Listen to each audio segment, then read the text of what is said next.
আসসালামু আলাইকুম রহমতুল্লাহ বরকাত। অনেকেই আছেন যে সন্তান হয় না, ছেলেও হয় না, মেয়েও হয় না। আবার অনেকেই আছে যে ছেলে হয়েছে কিন্তু মেয়ে সন্তান হয় না। আবার অনেকের হয়েছে যে মেয়ে সন্তান হয়েছে, ছেলে সন্তান হয় না। আজকে আপনাদেরকে এমন একটি আমল আপনাদেরকে দেব, যে আমলের মাধ্যমে আপনি অবশ্যই আপনার যদি সন্তান না হয়, আপনার সন্তান হবে ইনশাআল্লাহ।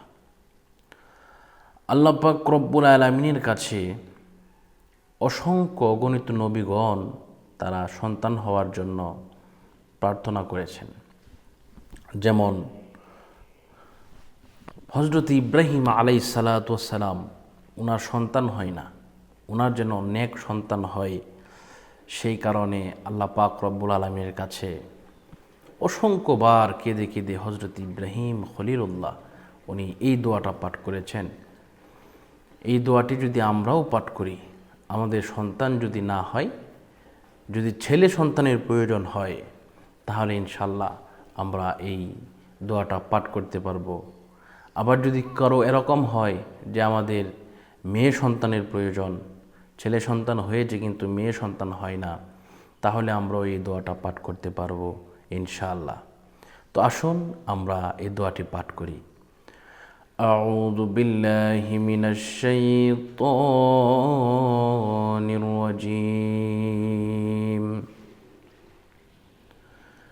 بسم الله الرحمن الرحيم.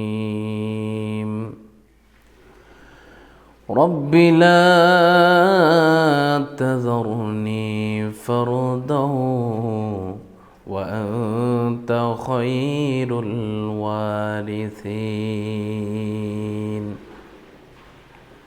আয়াতখানা হচ্ছে এই, রব্বি লা তাযরনি ফারদাও ওয়া আনতা খায়রুল ওয়ারিসিন।